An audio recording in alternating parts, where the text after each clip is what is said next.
This special NFL Draft edition of Hey Fightin' Podcast, Road to the Pros, is brought to you by Community Coffee, bringing people together over great tasting coffee for over 4 generations. Discover your favorite blend at your local grocery store or visit us at communitycoffee.com. JaCoby Stevens, welcome back to Hey Fightin' Podcast. It's been a while. You've got to be the guy that's been on the show most. Like, how many is this, 5, 6?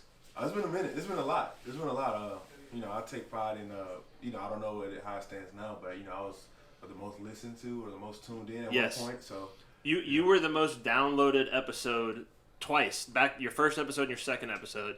Eventually, you got surpassed like when y'all won a national championship. Oh, of course. Something happens like when you guys start winning national championships, people want to listen. It's crazy. But you're still, I think, in terms of individual player episodes, you still hold the title. So hopefully this one will break it. Oh man, let's try to break it. Let's try to break that record. I did see something as you're doing this draft prep process, and I want to talk about all that stuff. But you did an interview with somebody, and they were like, "Oh man, you got a future in media." What interview was that, and what was the reaction? Because we're joking about the listens, but you're good at this. You've done this before. Right. I to be honest with you, I don't remember the interview. It was with I want to say it was a big media outlet I was doing an interview with. Yeah. And they, at the end of the interview, they were saying I have a future, and if I want a job, just hit them up. I know. Matter of fact, I know. Like during the season, I was doing kind of the interviews for CBS. Yeah. I got introduced to the producers and all that because they basically kind of setting up job offers after my career. So it's always good to have job security. But you're thinking like 3 steps ahead, right? Like we're all thinking about the NFL for you, and you're thinking about life after the NFL already. But I just had Ryan Clark on the show, and he talked about that, and he was one of those guys that had that same mindset of like, I'm going to figure out what I'm doing before I'm done. Mm-hmm. And I feel like you have that, and I think it's just long-term thinking, right? It's thinking about the future and not being caught up in the moment. So you've had that for a long time, but the future is here now. You're getting ready for the NFL draft. So what's this process been like? Take me from the journey from the last time you took off those pads. I think me and you had a little hug. It was a nice little moment. And then you took off those pads and you left, and now you're back here. What's that journey been like? Man, it's crazy. Like, this is my first time seeing Tiger Stadium, being in Tiger Stadium since the last game, and just seeing the field. I mean, I know no one's on it, and there's no painting, but it's just an emotional experience because, although I'm gonna come back and watch a game, there's nothing like playing in Tiger Stadium. Yeah. So after that last game, I took off my pads and just basically gave hugs and, just basically shared a moment with everybody that helped me along the way here. Yeah. It was a proud moment. I mean, I finished out on top, so to speak, with winning my last game here. And just like I said, I was living a dream. What kid is? There's a lot of people that can't say they lived their dream. Yeah. So being able to run out in Tiger Stadium between the goalposts and playing, and they come to the end, was fantastic. And then just after that, it was just the grind. Yeah. Been training for 3 months. Train 7 days a week, 3 times a day. Not a recovery.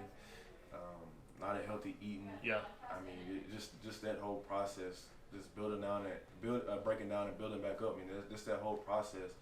It's not for everybody. I mean, that's why everybody's not in the NFL. And yep. It's good kind of coming out of this training. And you can see the results. You don't have to kind of look at the piece of paper. You can look at your body in the mirror and see the differences, or you can see how how much more explosive you are, or how much faster that you are. And you don't got to look at a piece of paper or numbers until you can just feel it. And I think that's really the most important thing, and one of the better things about me training. So one of the first things I said to you when I saw you out there was you look trimmer. You look like you've slimmed down a little bit. I'm making assumptions, so correct me if I'm wrong, but as you're starting this process 3 months ago and you're getting ready for the draft, was there a debate, an internal debate of should I get bigger and try to size up for the NFL? Should I get slimmer and faster and size down? How did you sort of go through that process, and where have you, you talked about the numbers on the paper, where have you started and where have you finished up? Well, so, at the end of the season, I was around like 228, 230. Towards, like going into training, I gave myself like a couple of days off. Going into training, I was like, if anything, I don't want my body fat percentage to be at a certain sure. point. And I want to look a certain way. I want to look like a pro athlete. Mm-hmm. So I just trimmed down a lot of fat. Right now I'm like at 218, 217, and I feel good. I walked into the training room and guys thought I weighed 200 pounds, but I told them, nah, it's 218, but it's lean. It's all compact, and and that's just. I mean, that's credit to my trainer. I've trained out in Covington at Limitless Performance, and literally, the food that I ate, he knew the down to the calorie that I eat every hour of the day, and that's because he cooked it himself. There you go. And he gave it to me. He sat there and watched me eat it, so he knew what I was putting in my body, what I was putting in there, and for me, going to a place like that, it's every detail that we focus on. So there was nothing that went untouched. What's the diet been like? Has it been a lot of like lean meats and? I mean, it's right. So everything's been lean, no fat. You have all the important ingredients for just health in general. Yeah. So I mean, I eat a lot of fish, a lot of tilapia, a lot of salmon. Then I may eat some like unseasoned steak. It's better than what it sounds like, but it's unseasoned steak. I ate really good down there. Yeah.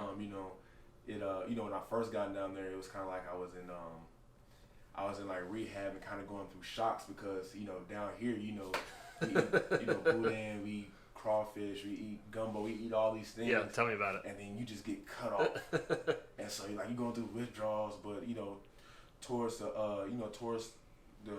peak of training, you're just eating because you saw the difference. Like, my trainer has these scans of how my body looks when I first walked in. Yeah. And now when my last scan on Saturday, it's literally night and day. Yeah. That's crazy. It's cool that you can fully dedicate yourself to that now, because when you're a student athlete, you're doing class and you're doing all this stuff, and like but you get 3 whole months to really just get ready for this moment. Let's play role play here for a second. Let's say I'm an NFL GM, okay, and I'm sitting down with you for the interviews. Have you even started interviews yet? Yeah, we have a couple. We've been interviewing with teams. I know when I went to the Senior Bowl, I did with all 32 teams. Yeah. And then so I've been having some Zooms and phone call meetings with some teams. What's the weirdest question before we role play? Weirdest question you've been asked? I know they asked some like outside the box questions. The weirdest question. Really and truly, it wasn't even a question. It had something to do with like medical. They wanted to do an X-ray on my thumb. Have you ever had thumb problems before? I never had a thumb problem. So when they said they wanted an X-ray on my thumb, I was like, all right. I mean, like I'm trying to get this job. So I mean, at the end of the day, I just go get the X-ray on my thumb. Look at my thumb. How'd it come back? Was it good? Positive. I mean, it was good. I mean, I guess everything came back negative. I mean, I can do this with my thumb. So. That brings to mind how weird this process must be too, right? Because on the one hand, it's super exciting. You're getting ready to make another dream come true. And then on the other hand, you're under a microscope like you've never been before. And you guys were under the microscope here. Right. But now it's like times 100. Right, but I mean, guys, and that's why you got to look at it this way. It's like, sometimes guys complain about, having to get an X-ray on your thumb or the different questions they ask you, but you got to think about they're about to invest millions of dollars into you, so they want to know every little detail. Because, like, for me, I do a good job of putting myself in that shoe. Yeah.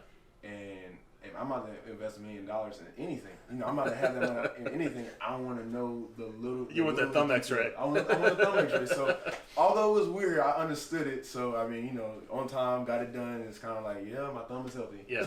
So, what's been your sales pitch? I'm sure you have to kind of present yourself to these guys. What's been your sales pitch, and are they asking about certain things like, oh, we're worried you're not this, or we're worried you're not this? Are you addressing certain aspects of that when you're making your pitch? Yeah, of course. I mean, they want to know, am I a good enough athlete to play on the NFL level?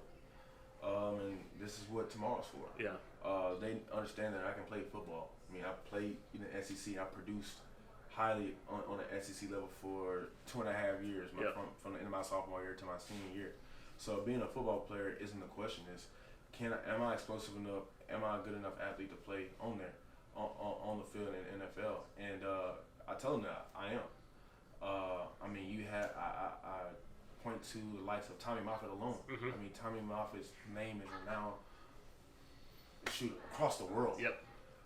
And for him to say that I'm pound for pound one of the most explosive athletes, strongest athletes, and powerful athletes that he's seen here with the athletes that came through here, it says a lot. Yeah. So for some of the people that, question that, I'm just kind of like looking at them like I have Moffitt. Yeah. I have film that shows that. So right now it's just about, they're going to ask questions. So it's about on the 31st, basically just showing that. Show them that I'm a freaky athlete.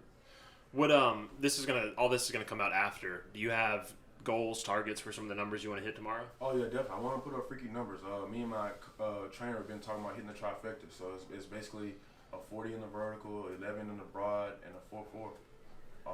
If I hit that, that's one of those for me. And at my size and playing at the hybrid safety / linebacker, that's one of those things where you just drop the mic. Yeah. Like, look, I did this. You said I couldn't do it. I did it. You now go back and do your homework. That's all what that's for. Well, you just finished up the video shoot. We may need to send you back there. You could take one of these mics with you, and we should literally have you drop a mic. That would be like a great gift after you post some numbers. We could do that. That'd be actually a good idea. Okay, we're gonna actually have an extra microphone, so maybe we'll put a pillow underneath it so it doesn't break. Yeah, I don't want to be on my day back. I don't want to be the responsible for ruining one of your mics. I mean we got the new mic stands. We got the old windscreen, so we got to replace those. I don't want to keep you too long. I'm trying to think if there's any last things that we want to touch on, but I guess just as you dive into this experience and you get prepared for the next level of your life and the next stage of your life, what are the emotions that you're feeling right now? Is it a lot of is your focus very, very singular, every day I'm gonna get better, or are you doing some long-term big picture thinking like we talked about earlier, which is where you come from and you're a long-term thinker, or are you thinking about, man, I could be here next year, I could be here next year, this could be me next year? I mean, the best thing is to do a little bit of both. Yeah. You can't live too much in the future, and you sure can't live this right now. Yeah. Because because like my dad said, you're not, if you live in the now, you're playing checkers. You got to play chess. Yeah. You got to set up certain moves. So just like with the with the interviews that I do, of course it's a job interview for hopefully with a long career, 10, 15 years down the road. But, I also have to understand that, like you said, I'm here now. This is a moment that, when I was a little kid throwing the football to myself in the front yard, waiting on my dad to come home, this is the moment I've been waiting for.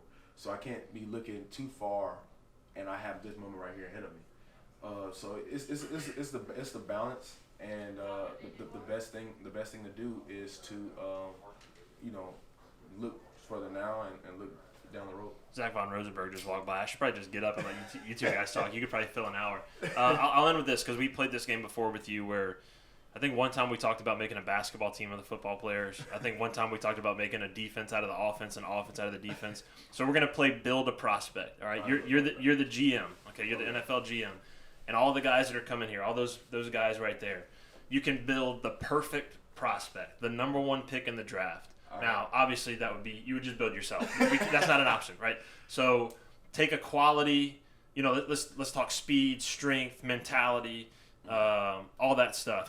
How are you building the perfect prospect from some of these guys' abilities? I'm happy that you guys have the face of it. Yeah, I know. It's a good reference right there. Well, first of all, the easy one is, I'm going to start with carry speed. Yeah. Got to be fast. Yeah. Start with carry speed. I'm going to go with Torrey's heart. Zach's wisdom. Not his age, but his wisdom. Right, his wisdom. I'll go with Racy's passion. I'll go with Terrace's grit. I would go with Jabril's body. Tyler's dog. And with Jamar, man, that's a lot I take from him. He's got a lot of ability. I'm trying to just single it down to one.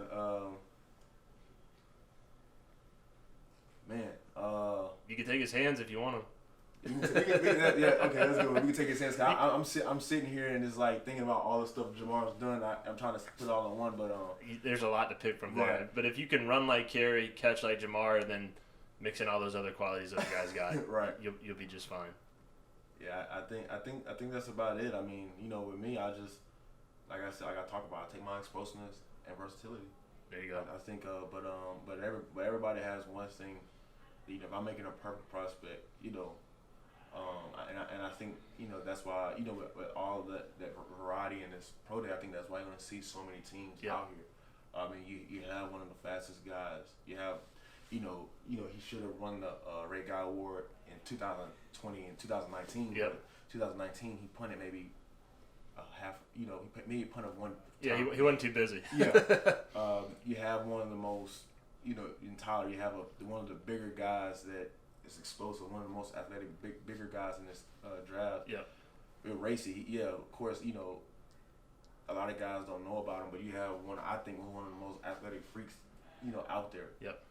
It tears. I mean, you seen it in 2020 when he's the guy. Everybody asks, can he be the guy? You seen? Yeah, he can. He answered that. You see what he can do with Jabril. You see somebody that can play on the big level. It doesn't matter if he was at North Dakota State or at LSU.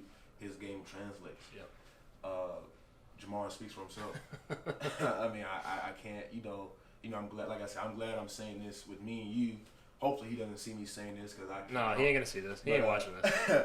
But Jamar speaks for himself. I mean, it's simple as that. And with Torrey, that's somebody you won the locker room. That's somebody that if you ask him to jump on the grenade, Torrey's gonna push everybody out and jump on the grenade. And you need those type of guys. I see a lot of guys that were great college players. Obviously, national champions, all of them. But except for Jabril, who came the year after. But obviously, well, he was a national champion, so I take that back. Big-time national champion. All national champions, and I see a bunch of guys that I think are going to be just as good, if not better, in the NFL. Just built for the NFL. I think so. I mean, just like NFL SU. That's what it is. Speaks for itself. All right, I see Racy waiting outside, and I see Emily waiting for you. So you go hang out with Emily. All right. We'll trade off. JaCoby, always a pleasure, man. Appreciate it. Yes, sir. Thank you.